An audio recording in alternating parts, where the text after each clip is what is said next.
Hello, hello, hello, hello, and welcome. Welcome, my friends, as always, to me, Mom, Dad, and Parkinson's. Welcome to episode number 11. Yes, I'm having a great time sharing these podcasts with you guys.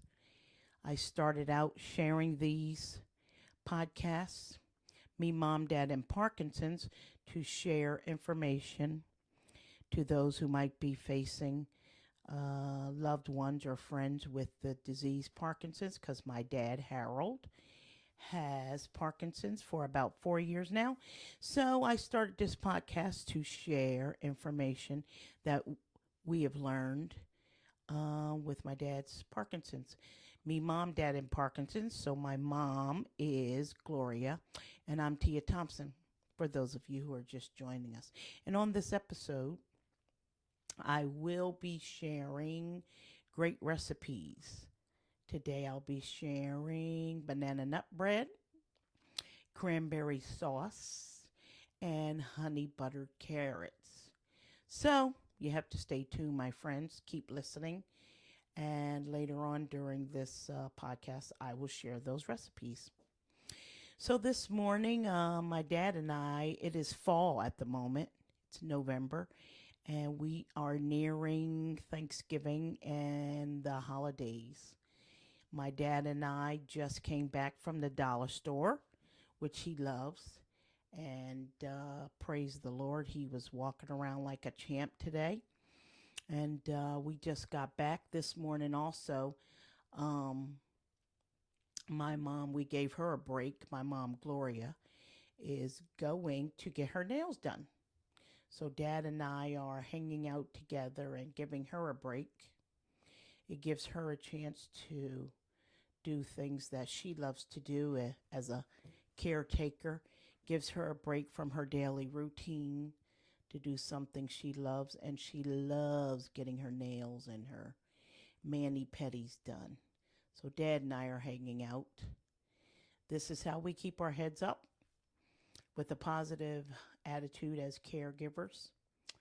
We are very thankful that with my dad's Parkinson's, he is pretty independent and he gets along on his own most days. My mom and I are his caretakers, so my mom and I always find fun things to do for ourselves too. And I'm hanging out with him. That's a fun thing for me to see him in the dollar store pouncing around, or Walmart, or wherever we go. So as my mom is off on her own getting her nails done, my dad, again, my dad's name is Harold, he wants to go to the gym after, so I will drive him to the YMCA as he has demanded. And I will never complain about doing one. I'll never complain of ever of him wanting to do what he wants to do, and he wants to go to the gym. And because remember, my friends, on my previous podcast, exercise, exercise, exercise, exercise is what we shout from the rooftops. It is the miracle for Parkinson's patients having a fruitful life. A quick story of how important the exercise is for Parkinson's patients. Recently, my mom and I went out, went on our weekend trip. Sometimes the three of us will go to Walmart or wherever they like to go, but they love the Walmart, one of their favorite places. And we went last weekend to Walmart, and I let them out at the front door, near the front door, the two of them. And I watched and observed them as they were walking towards the door. I always like to observe that my dad has strong legs, and so before I went to go find a parking space, I watched them walking towards the front door of the Walmart, and I noticed my dad began to have some wobbly legs, as we call it, and they were holding on to the shopping cart. Apparently, my mom was was saying, hold on to the cart, and I saw his legs shaking a bit, and I saw that they were getting along okay, so I ran in ahead and found the parking space pretty quick. Uh, the good news is they went in. Uh, they went on about their trip to went into Walmart. My dad was fine. As I walked in the front door, they were sitting, and he was okay. But later, I asked him as we left Walmart. I later picked my dad's brain, and I asked him about what he has been doing at the gym when he works out, because I haven't been able to go in and check on his activities at the Y. They usually go in on their own, my mom and dad, but sometimes you got to check on my dad because he loves going to the gym, but he can go off on a tangent on different machines. And we've had a trainer with him years ago who put him on a routine, and certain machines he's supposed to stay on, like riding the bike. And so I asked him, what have you been doing? And he said to me, I said, Dad, have you been riding the bike at the gym? And he says, no, I've been doing the treadmill. I've been just doing the treadmill and some machines. My dad is a hoot sometimes. He will sometimes, as I said, go off on his own little routine. So I said, Dad, are you still riding the bike though? No, I'm just doing the treadmill. And I explained to him how important it is for him to get back on the routine of riding that bike.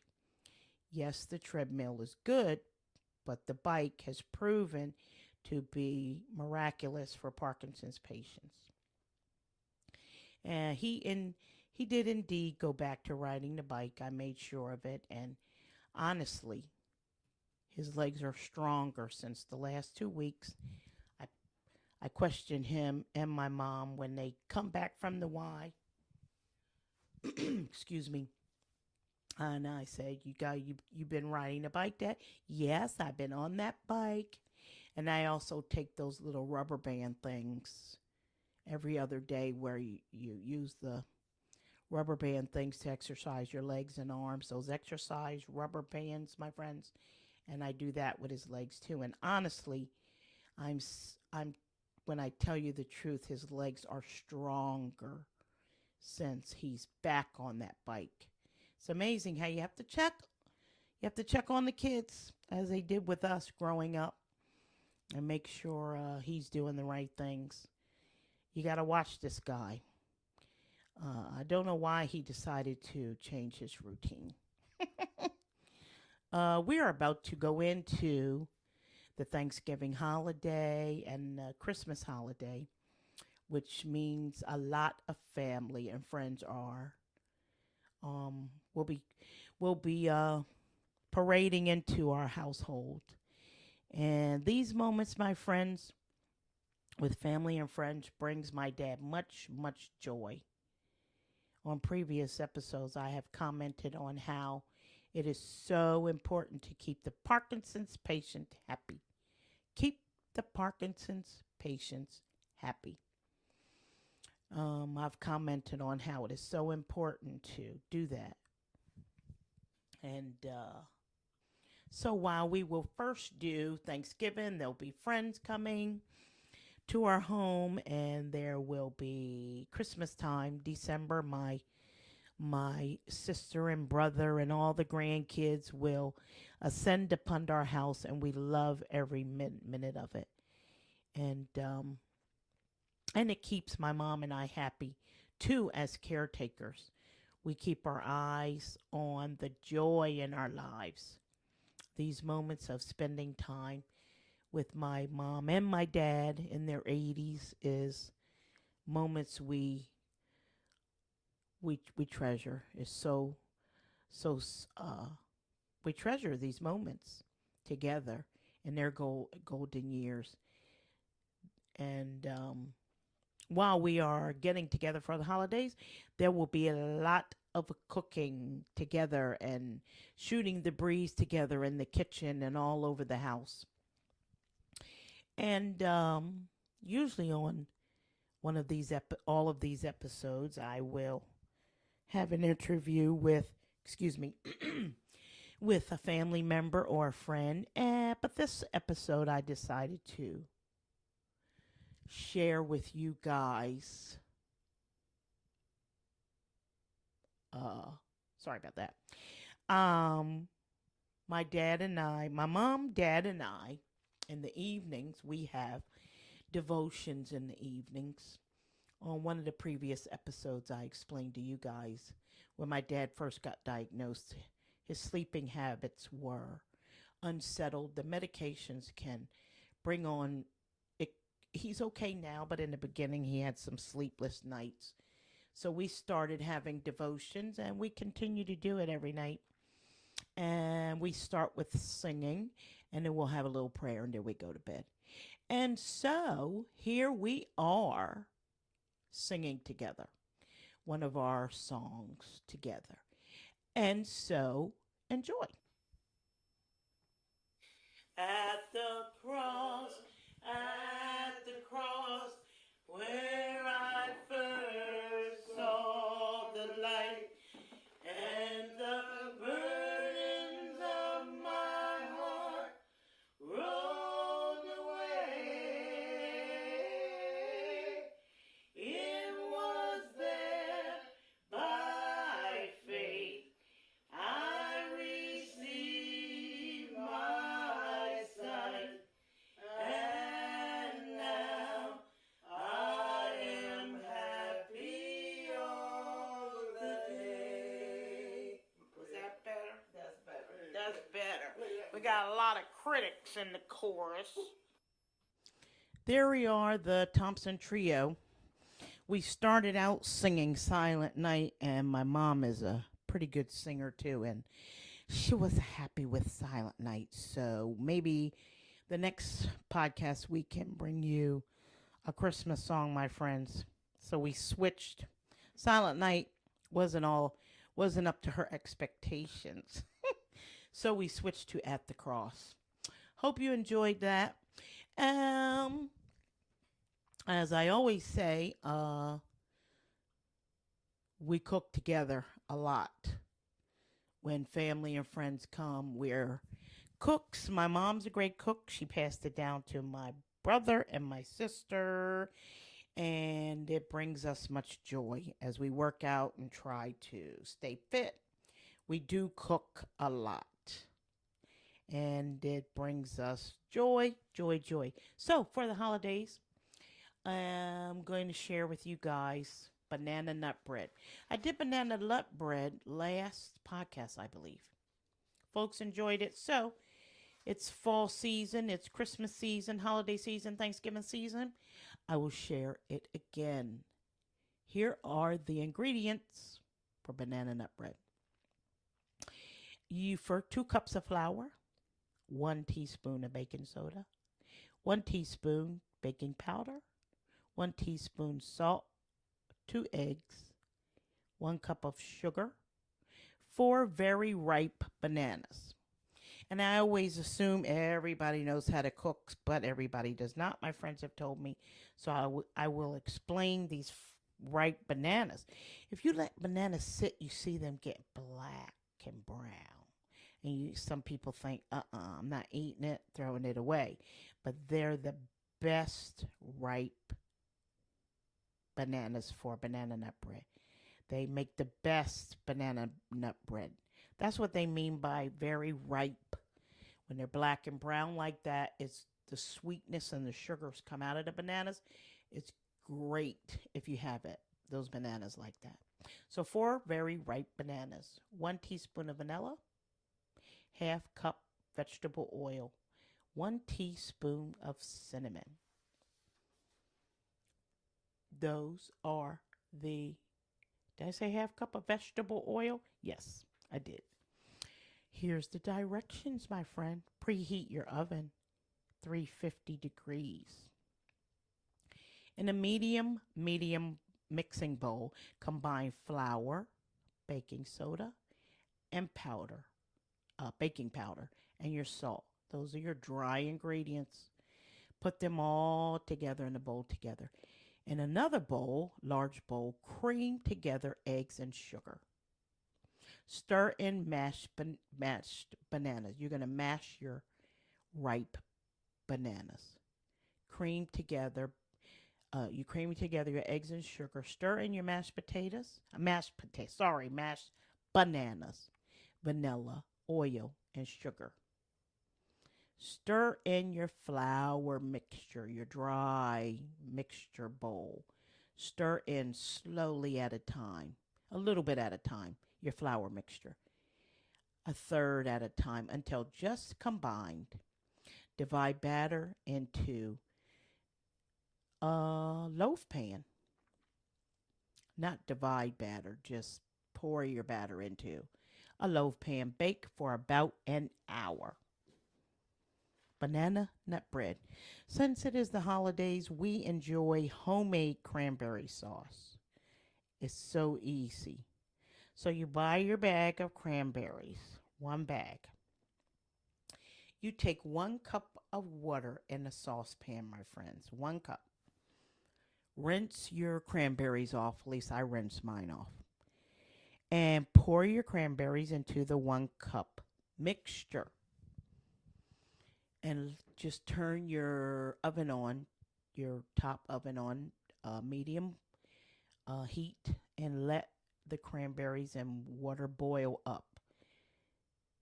Turn your oven on medium heat, your top oven, and you will, after about 15 minutes on a medium heat, you'll start to hear pop, pop, pop, pop. That's your cranberries popping. That's a good thing. Okay? So they'll start to pop, pop, pop, pop, pop, pop, pop. And you want the pan to be a little bit on the high side because they'll pop all around your stove. Pop, pop, pop, pop, pop. I use a wooden spoon, but it doesn't matter, but I think a wooden spoon is good. Start to stir up. The cranberries will be popping. You want all of them to start popping. Like if you see 1 pop, you want to wait a second.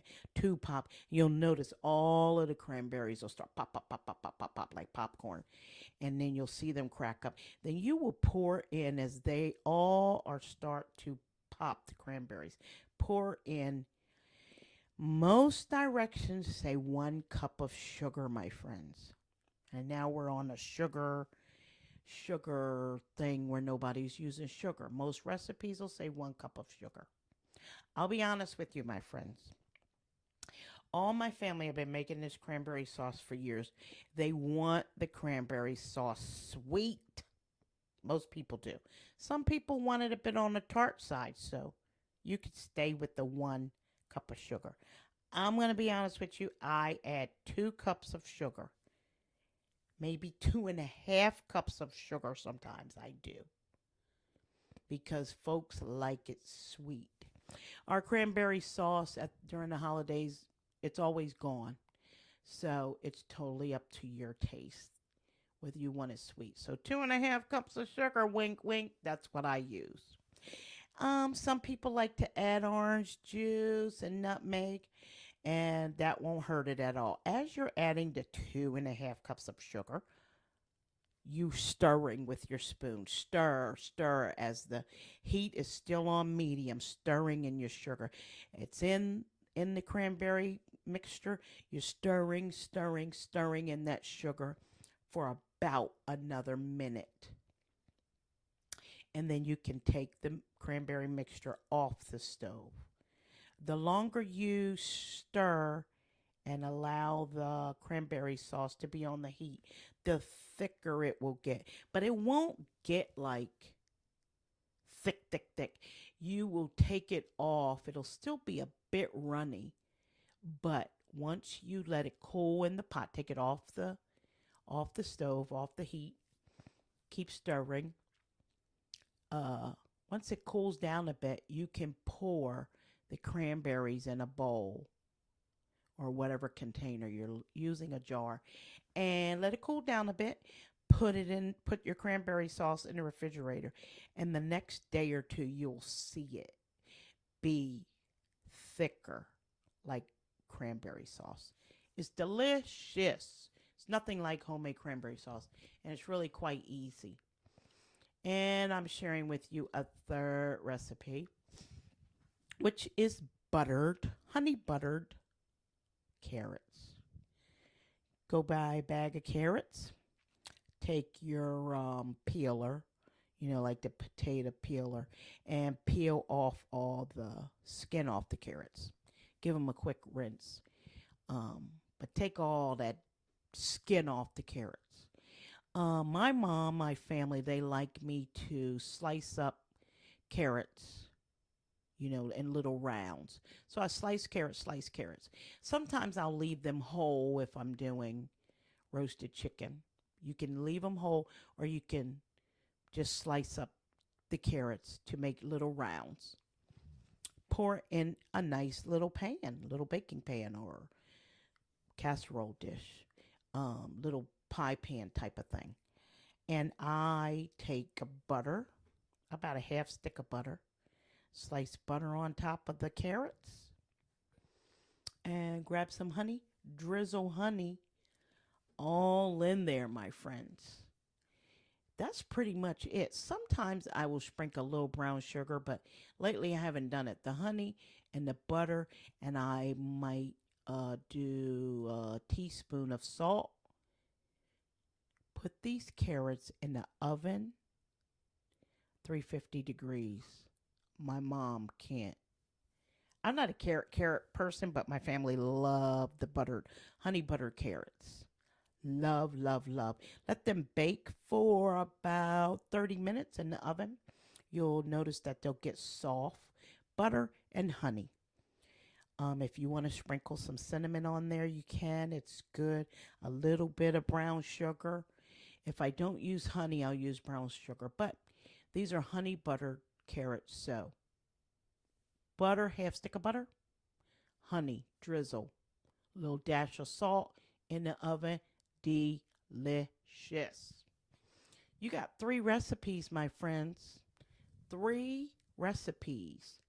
Because cooking together is what brings family together. Those of you, again, who are dealing with, have friends with Parkinson's, I want to emphasize what we've learned recently with my dad. I think I shared on the last podcast is I've read that protein later on in the day is best for Parkinson's patients. And I can't say enough how my mom and I have just discovered this more and more and more. When we give Dad the other day, we gave Dad some coffee because we're now not giving him any protein at breakfast. None. We're giving him fruit and a light. He does those little fiber 1 bars or a English muffin.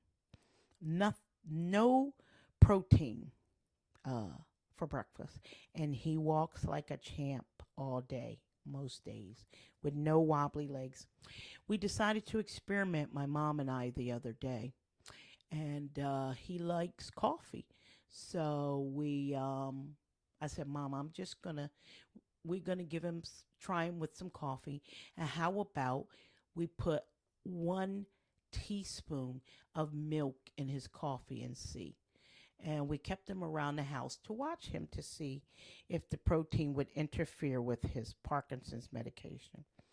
So my mom and I were like, 1 teaspoon can't bother him. We give him coffee. Sure enough, around 11 o'clock, he had wobbly legs. That 1 teaspoon of milk in his coffee interfered with the Parkinson's medication, levodopa, levodopa. It's like our neurologist said, the protein literally cancels out the medication. And so I'm sharing that with you, my friends. So we don't give him any protein at breakfast. No eggs. We tried eggs. We tried yellow egg whites. And he does fine with fruit and a light Danish with hardly no protein in the Danish, which Fiber One bars seem to be, and Thomas English muffins seem to work well. Whenever we give him anything with eggs, we gave him pound cake one time, did not work. And the good news is for breakfast, for not breakfast, lunch, he can have eggs or a protein later on for lunch and dinner, and it doesn't bother him. So it's obvious, like the articles I read, breakfast, the beginning of the day, no protein. So the medication can absorb in the Parkinson's patient's bodies. So he loves his eggs and his his sausage and coffee. So we've been having fun. Like last weekend for dinner, we had breakfast for dinner, eggs, pancakes, and it did not interfere with his medication at all. I'm sharing this valuable information with you, my friends. If you have loved ones, that's what works for my dad. No protein at all, or he has wobbly legs. But without it, today, we walked all around the dollar store and had a great time. And I hope this information is great for you. Keep joy, joy, joy in your lives, friends. Enjoy each other and keep your heads up. Whatever you're going through, we keep a positive attitude. Me, mom, and dad will always share great recipes. And please subscribe to the podcast. And thank you so much for listening. And have great holidays, everyone. And enjoy the music.